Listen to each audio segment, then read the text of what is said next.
Hey everyone, how's it going? My name is Nate. I run a marketing company here in Los Angeles called Mongo. If you need help with marketing, hit me up. Part of the video that series I made in the past is some tutorials about how to run Google Analytics, things like that. So if you want to check them out, They're on my channel. Today I'm just going to kind of do a follow-up to a video that I made called Professional Marketer Reacts to the new Super 73R and Super 73's overall strategy. I received a comment in the video somewhere around 130 views that basically just said this, that, hey, hey there, with tech-based companies like Boosted and Inboard struggling, we figured out a way to maintain a legacy with high-quality products at an affordable cost while maintaining slow and steady growth. If you're local, we'd love to have you stop by, talk specs, team, and products. We'd love to see a part 2 as a good deal of the information that you shared isn't entirely accurate. Also, quick note, it's the R series, not the Z series. I put Z series, I said Z series in my title. My brain does this with numbers, with letters. It was an honest mistake, and I corrected it, but I still say Z series in the video. So if you hear that, it's incorrect. But the follow-up, I'm going to be visiting Super 73 on Thursday. I'm going to go down there with another YouTuber called Cam Rads, who I met at the unveiling for the R series. And he's a great guy. He filmed a cool video on it. I'll put a link in the description of this video for that. It's really cool. It just kind of covers the whole launch. Yeah, he's a nice guy. And so I'm excited to go down there and see what they're up to. I will say I'm very open-minded to new information. I am very interested to see sort of how they work with people. The fact that I have one subscriber and that they commented is interesting to me. I am interested to know sort of their strategy of leveraging sort of social media influencers and like that. I'm interested to know their strategy with pricing. I find that to be interesting. And I also wanted to just share this link on electric. I'll include that below as well. Kind of just talks about the new R series and some specs and like that. And I found the comments on this article to be interesting, and different things that people had to say.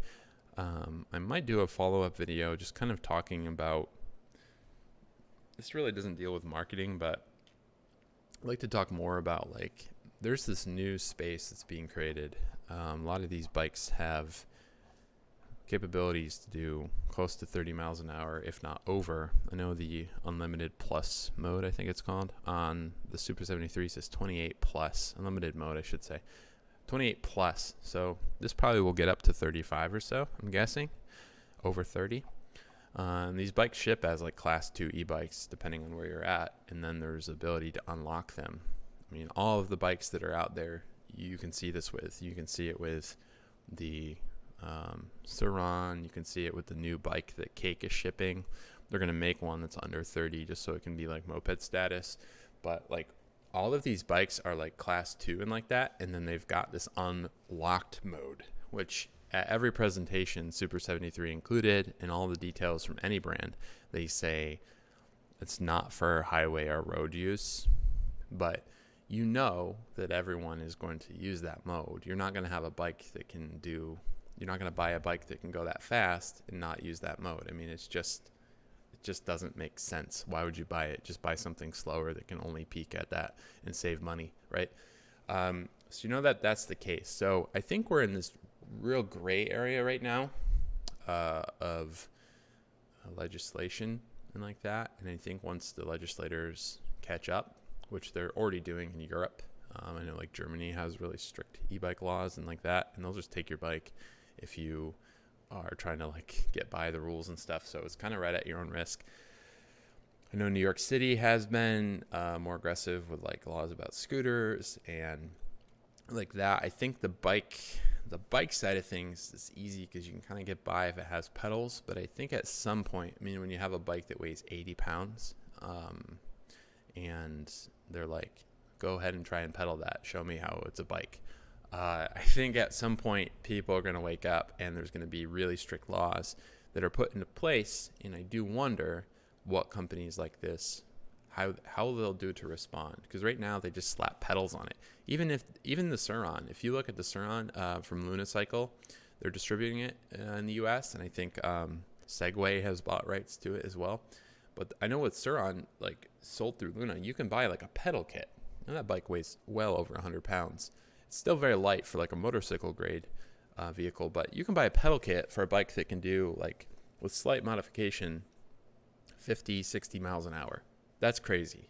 Like, you're not, I don't know, maybe you're fooling someone, but it's kind of skirting around the law, and the law is going to catch up. And so I am interested to talk with Super73 about maybe what their plans are with that as well. There are some things that I'd like to do that are a little bit beyond just visiting with them, and hopefully I can reveal some details on that soon, just depending on how it goes. But yeah, I really would like to pick their brain. I'm genuinely interested. I'm committed to learning. I'm committed to growing. I want to do the best possible job I can do to paint an accurate picture of how I see a company and how they're approaching marketing and how they're approaching strategy. And that is my only interest.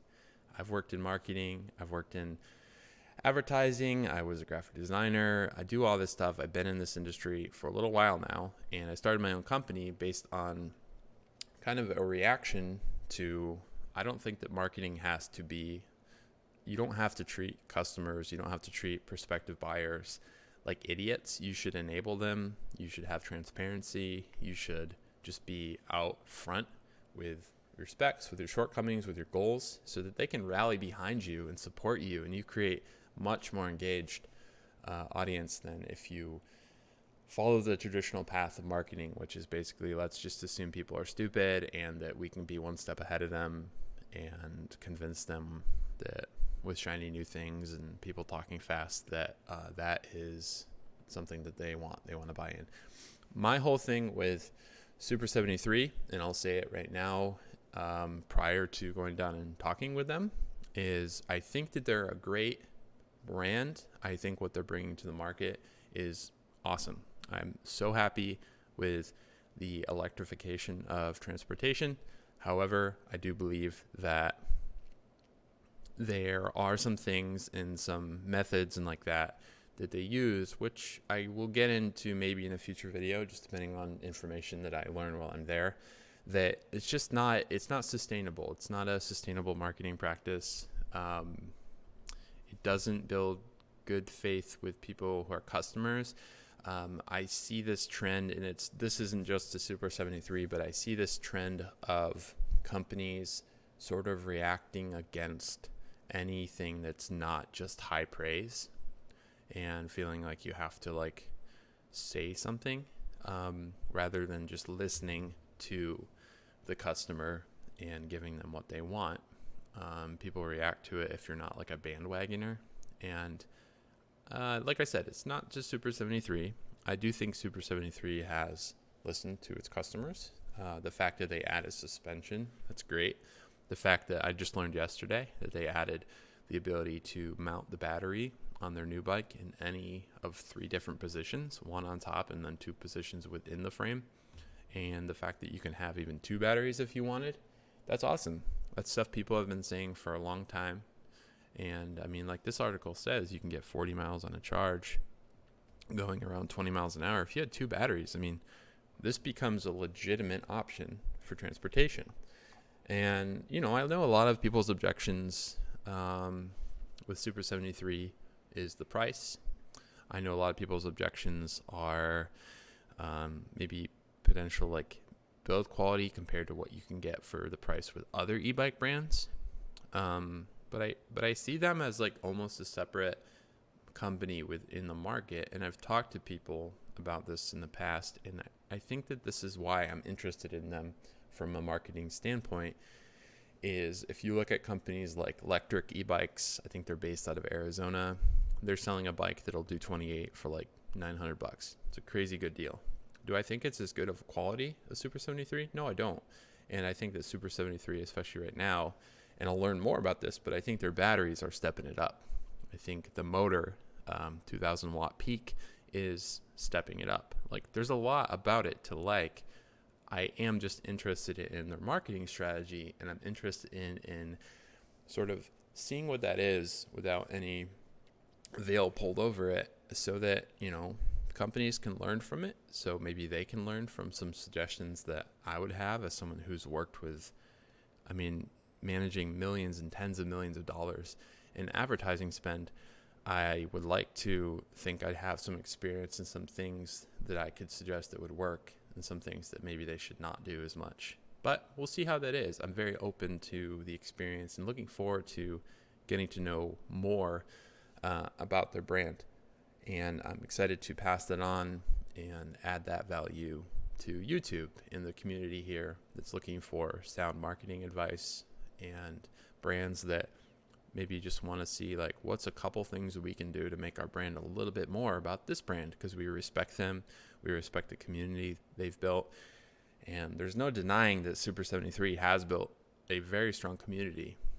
When I was at the One Wheel event that Super73 stopped in at, the pop-up shop here in Los Angeles, there's, when it was Super73 Day, tons of people came through, and we did a big group ride, and it was awesome. And like I said, everyone I've met at Super73 has been phenomenal, and very nice and very willing to just chat, not seeming like they were preoccupied or need to get anywhere, just like had a moment to chat and talk with the product about me. And so if Thursday's meeting is an extension of that, that's very much welcomed, and I'm looking forward to having a more accurate picture of how their company operates, what their goals are, where they see themselves headed, and what they're expecting for the current product that they just launched, the R series.